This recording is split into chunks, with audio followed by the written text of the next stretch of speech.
തലേദിവസം വൈകിട്ട് തന്നെ ഞാൻ ഡിസൈഡ് ചെയ്ത് വെക്കും രാവിലെ കുട്ടിക്ക് ബ്രേക്ക്ഫാസ്റ്റിന് എന്ത് കൊടുക്കണം, സ്നാക്ക് ബോക്സിൽ എന്ത് കൊടുത്തു വിടണമെന്നൊക്കെ. അതാകുമ്പോൾ രാവിലെ ഒരു തിരക്കും ബഹളത്തിൻ്റെ ഒന്നും ആവശ്യമില്ലല്ലോ. അതുകൊണ്ട് തന്നെ ഇന്നലെ വൈകിട്ട് ഞാൻ ഇടിയപ്പം ഉണ്ടാക്കിയപ്പോൾ അതിന് കുറച്ചെടുത്ത് മാറ്റി ഫ്രിഡ്ജിൽ അങ്ങനെ തന്നെ എടുത്ത് വെച്ചിട്ടുണ്ടായിരുന്നു. അപ്പോൾ രാവിലെ അതെടുത്ത് ഒന്ന് പൊടിച്ചെടുത്തു. അപ്പോൾ ഇതുകൊണ്ടാവാം ഇന്നത്തെ പരിപാടി എന്ന് വിചാരിച്ചു കേട്ടോ.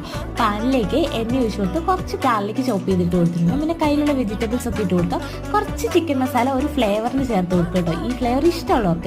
എന്നിട്ട് നമ്മുടെ ഇടിയപ്പം പൊടിച്ച് ഇതിലേക്ക് ഇട്ട് കൊടുത്തിട്ട് നന്നായിട്ടൊന്ന് മിക്സ് ചെയ്തെടുത്താൽ നൂഡിൽസിന്റെ ഒരു ചെറിയ മുഖച്ചായൊക്കെ വന്നിട്ടുണ്ട് കേട്ടോ.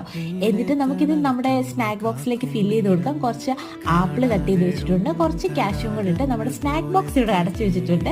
ബ്രേക്ക്ഫാസ്റ്റിനും ഇല്ലേ ഈ ഒരു ഐറ്റം തന്നെയാണ് കേട്ടോ കൊടുത്തത്. നല്ല നൂഡിൽസിന്റെ മണമൊക്കെ ഉണ്ട്. രാവിലെ ബ്രേക്ക്ഫാസ്റ്റിന് കൊടുത്തപ്പോഴും ഇത് നൂഡിൽസ് ആണെന്ന് വിചാരിച്ചാണ് കേട്ടോ കഴിച്ചത്. അത്രയ്ക്ക് അടിപൊളിയാണ്. നിങ്ങളും ഇതേപോലത്തെ ഒരു ഐറ്റം ഒന്ന് ട്രൈ ചെയ്ത് നോക്കിയാൽ അടിപൊളിയായിരിക്കും.